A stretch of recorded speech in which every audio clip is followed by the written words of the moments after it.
Movie की शुरुआत में हम जेनिफर नाम की एक राइटर को देखते हैं जो शहर से दूर एक शांत और खूबसूरत जगह पर रहने आती है ताकि वह अपनी किताब लिख सके। वह वहाँ पर ध्यान लगाकर काम करने की उम्मीद करती है। फिर वह अर्ल नाम के एक स्थानीय आदमी से मिलती है जो उसे उसके नए घर की चाबी देता है और वहाँ जाने का रास्ता भी बताता है। रास्ते में जेनिफर एक पेट्रोल पंप पर रुकती है जहाँ उसे एंडी और स्टैनली नाम के दो लड़के दिखाई देते हैं जो उसे लगातार घूर रहे होते हैं। उनकी नज़रों से असहज होकर जेनिफर थोड़ी सतर्क हो जाती है। तभी जॉनी नाम का एक वर्कर उसकी मदद करने आता है और पूछता है कि वह कहाँ रुकी है। जेनिफर बताती है कि वह पास के एक केबिन में रहने वाली है। पेट्रोल के पैसे देकर वह वहाँ से चली जाती है और अपने केबिन में पहुंचकर काम करने की कोशिश करती है। जब जेनिफर घर के अंदर होती है तो अचानक हम देखते हैं कि कोई बाहर से उसका वीडियो बना रहा है। अगले दिन सुबह जब जेनिफर जंगल में जॉगिंग कर रही होती है तो उसे जंगल के बीच एक पुराना और भुताहा सा घर दिखाई देता है। उसकी जिज्ञासा उसे उस घर के अंदर ले जाती है, लेकिन वहाँ कोई नहीं होता और पूरा घर कबाड़ में तब्दील हो चुका होता है। जेनिफर उस खंडहर के माहौल से थोड़ी डरी हुई लौटती है। वापस आकर वह फ्रेश होने के लिए वॉशरूम में जाती है, लेकिन वहाँ पानी नहीं आ रहा होता। परेशान होकर वह एक प्लम्बर को बुलाती है। कुछ देर बाद मैथ्यू नाम का एक प्लम्बर वहाँ आता है और उसके पाइप को ठीक कर देता है।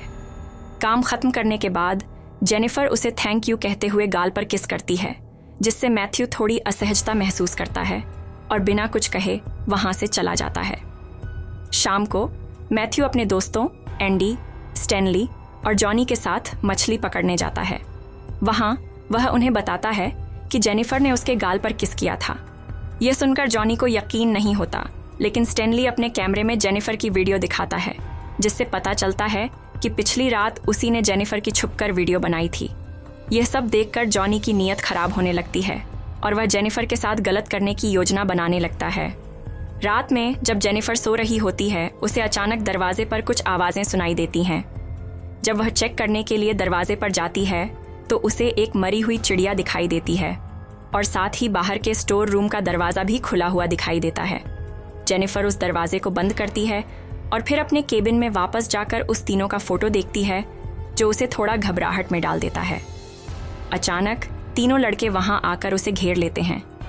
जेनिफर उनसे कहती है कि उसका बॉयफ्रेंड आने वाला है, इसलिए वे लोग वहाँ से चले जाएं। जॉनी उसे जवाब देता है कि उसे पता है कि यहाँ कोई बॉयफ्रेंड नहीं है और तुमने मैथ्यू के गाल पर किस किया था।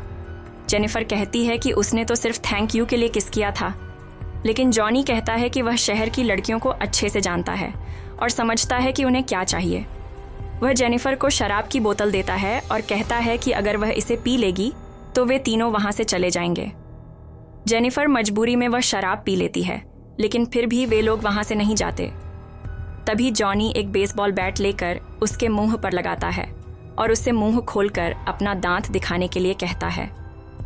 उसके बाद वह अपना गन निकालता है और उसे किस करने के लिए कहता है। फिर वह उसे उसके मुंह में डाल देता है। एंडी भी वह बोतल उसके मुंह में डालने के लिए जाता है, लेकिन तभी जेनिफर अपनी ताकत लगाकर एंडी को नीचे गिरा देती है और स्टैनली की आंख में स्प्रे मारकर वहाँ से भागने लगती है। भागते भागते सुबह हो जाती है और जेनिफर को वहाँ दो आदमी मिलते हैं, जिनमें से एक शेरिफ होता है और दूसरा अर्ल। वह उन्हें सारी बातें बताती है और शेरिफ उसे लेकर उसी केबिन में जाता है, लेकिन वहाँ पर कोई भी नहीं मिलता। इस पर शेरिफ उसे कहता है कि शायद तुम्हें कोई वहम हुआ होगा और वह उसे समझाने की कोशिश करता है कि ऐसी बातें अक्सर नहीं होती। फिर जब वह उसकी तलाशी लेने लगता है तो वह उसके शरीर को गलत तरीके से छूने लगता है। तभी वहाँ वह तीनों फिर से आ जाते हैं। तब जेनिफर को पता चलता है कि वह शेरिफ भी उनसे मिला हुआ है। शेरिफ उससे कहता है कि अब तुम्हारे साथ बहुत बुरा होने वाला है। इसके बाद जॉनी जेनिफर को पकड़ लेता है और मैथ्यू को अपने कपड़े उतारने के लिए कहता है, लेकिन मैथ्यू ऐसा करने से मना करता है। तब जॉनी उसे मर्द बनने के लिए कहता है, जिसे सुनकर मैथ्यू अपने कपड़े उतारने लगता है। इसके बाद वह जेनिफर के कपड़े फाड़कर उसे नीचे ले जाता है। फिर वह मैथ्यू को उसका इस्तेमाल करने के लिए कहते हैं। इसके बाद मैथ्यू उसके साथ वैसा ही करने लगता है, जिससे जेनिफर काफ़ी रोने और चिल्लाने लगती है। तभी शेरिफ को उसकी बेटी का कॉल आता है, जो अपने पिता से जल्दी घर आने के लिए कहती है। इस पर शेरिफ अपनी बेटी से जल्दी घर वापस आने का वादा करके कॉल कट कर देता है। फिर वो लोग जेनिफर को वहीं छोड़कर वहाँ से चले जाते हैं। इसके बाद जेनिफर भी वहाँ से उठकर बाहर जाने लगती है, लेकिन थोड़ा आगे जाने पर वह पांचों उसे फिर से घेर लेते हैं, क्योंकि अभी भी उनका मन नहीं भरा था। तब वह लोग उसे पकड़कर ज़मीन पर लेटाते हैं और शेरिफ उसके साथ गलत करने लगता है। इसके बाद सभी एक एक करके दरिंदों की तरह उसका इस्तेमाल करने लगते हैं। जब उनका मन भर जाता है तब वे उसे छोड़ देते हैं। इसके बाद जेनिफर किसी तरह उठकर वहाँ से जाने लगती है और अब वह पूरी तरह पागल जैसी हो गई थी। फिर जब वह एक पुल के पास पहुँचती है तब वह उसे मारने के लिए फिर से वहाँ आ जाते हैं, लेकिन तभी जेनिफर नदी में कूद जाती है और वह पांचों पानी में देखने लगते हैं, पर उन्हें जेनिफर कहीं नजर नहीं आ रही थी।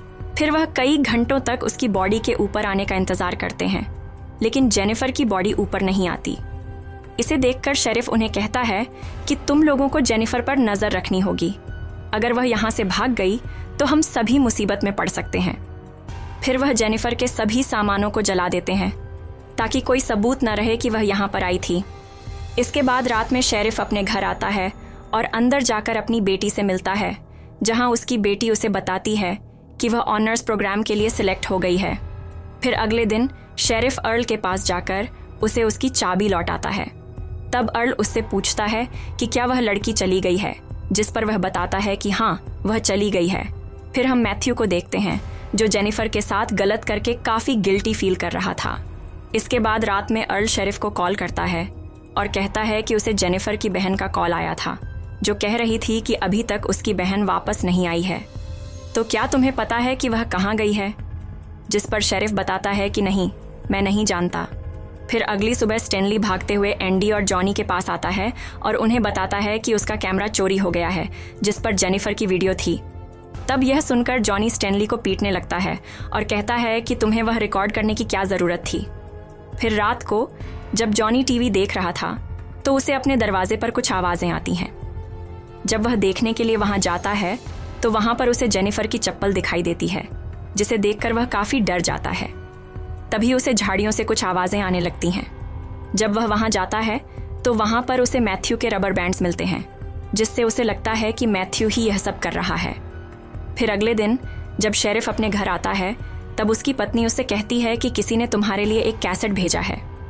जब वह उस कैसेट को देखता है तो वह समझ जाता है कि उसमें जेनिफर की वीडियो है। इसीलिए वह तुरंत उन तीनों के पास जाता है और स्टैनली को पीटते हुए बताता है कि तुम्हें वीडियो बनाने की क्या ज़रूरत थी। तभी जॉनी कहता है कि कल रात उसे भी कोई परेशान कर रहा था और यह सब ज़रूर मैथ्यू ही कर रहा है, क्योंकि उसे जेनिफर की मौत से गिल्टी फील हो रहा था। तब शेरिफ उनसे कहता है कि वह मैथ्यू को ढूंढकर उसके पास लाने के लिए कहता है, जिसके बाद शेरिफ शिकार के बहाने अर्ल को लेकर जंगल में जाता है और उसे शूट करके मार डालता है, क्योंकि उसे भी उन पर शक होने लगा था कि कहीं वह उसके लिए खतरा न बन जाए। उधर मैथ्यू जेनिफर के घर जाता है और उसके बारे में सोचने लगता है। तभी उसे जेनिफर की आवाज़ सुनाई देती है, इसीलिए वह ऊपर जाता है, लेकिन तभी वह सीढ़ियों से नीचे गिरकर बेहोश हो जाता है। जब उसे होश आता है तो वह जेनिफर को उसके सामने बैठा हुआ देखता है, इसीलिए वह उसके पास जाकर उससे माफ़ी मांगने लगता है। लेकिन तभी जेनिफर एक रस्सी से उसका गला दबाने लगती है, जिससे मैथ्यू वहीं पर बेहोश हो जाता है। यानी अब जेनिफर उन सब लोगों से बदला लेने वाली थी। फिर अगले दिन एंडी और स्टैनली मैथ्यू को ढूंढने के लिए जंगल में जाते हैं। तभी एंडी को वहाँ एक घर दिखाई देता है और वह चेक करने के लिए उस घर में जाता है। दूसरी तरफ स्टैनली के सामने जेनिफर आ जाती है और जब वह उसे मारने के लिए आगे बढ़ता है तो उसका पैर एक ट्रैप में फंस जाता है। चीखने की आवाज़ सुनकर जब वहाँ पर एंडी आता है तो पीछे से जेनिफर उसे मारकर बेहोश कर देती है। साथ ही वह स्टैनली को भी मारकर बेहोश कर देती है। फिर जब एंडी की आंख खुलती है तो वह खुद को बाथटब के ऊपर बंधा हुआ पाता है। तभी जेनिफर पानी ऑन करके उस बाथटब को भरने लगती है। उधर स्टैनली को उसने पेड़ से बांध दिया था। तभी वह उसका भी वीडियो बनाने लगती है और उसका आईब्रो उठाकर पेड़ से बांध देती है। इसके बाद वह एक मछली को काटकर उसका मांस स्टैनली की आंखों में घुसा देती है। तब उसके पास कुछ पक्षी आकर उसके आंख में लगे मांस को खाने लगते हैं, जिसके साथ उसकी आंख भी निकल जाती है और वह वहीं पर मर जाता है। उसके बाद वह एंडी के पास जाती है और उसके पानी में एसिड पाउडर मिलाकर उसमें से एक लकड़ी निकाल देती है, जिससे एंडी पानी में चला जाता है और उसका चेहरा लेकर वह भी मारा जाता है। इसके बाद जेनिफर उसी पेट्रोल पंप में जाती है और जॉनी को किडनैप कर लेती है। फिर उसे रस्सी से बांधकर टॉर्चर करने लगती है और आखिर में उसका पेनिस काटकर उसके ही मुंह में डाल देती है, जिससे तड़पते हुए उसकी भी मौत हो जाती है। दूसरी तरफ शेरिफ को उसकी पत्नी की कॉल आती है, जो उससे कहती है कि उनकी बेटी की एक टीचर उनके घर आई है। तब ये सुनकर शेरिफ उस टीचर से बात कराने के लिए कहता है और तभी हम देखते हैं कि वह टीचर जेनिफर है। फिर जब जेनिफर फ़ोन पर उसे अपना नाम बताती है तो शेरिफ यह सुनकर काफ़ी डर जाता है और कहता है कि मेरी बेटी को कुछ मत करना, लेकिन जेनिफर कॉल कट कर देती है और उसकी बेटी को लेकर वहाँ से चली जाती है। फिर जब शेरिफ अपने घर पहुँचता है तब उसकी पत्नी उससे कहती है कि टीचर उसे प्लेग्राउंड में ले गई है।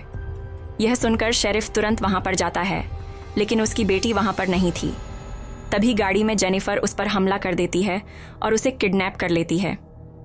फिर जब शेरिफ को होश आता है तो देखता है कि जेनिफर ने उसी की शॉटगन को उसके पीछे घुसा दिया है। तभी शेरिफ जेनिफर से अपनी बेटी के बारे में पूछता है। तब वह उससे कहती है कि अगर तुम्हारी बेटी के साथ कोई ऐसा करे तो तुम क्या करोगे, जिस पर वह कहता है कि मैं उन्हें मार डालूंगा। तब जेनिफर कहती है कि मैं भी ऐसा ही करने वाली हूँ। फिर वह शॉटगन के ट्रिगर में एक रस्सी बांधकर उसका दूसरा सिरा बेहोश पड़े मैथ्यू के हाथ में बांध देती है, ताकि उसे होश आते ही वह ट्रिगर दब जाए। फिर वह बाहर आकर बैठ जाती है। उधर मैथ्यू को जब होश आता है तो वह अपना हाथ हिला देता है, जिससे गोली चल जाती है और वह दोनों मारे जाते हैं। और इसी के साथ यह मूवी यहीं पर ख़त्म हो जाती है।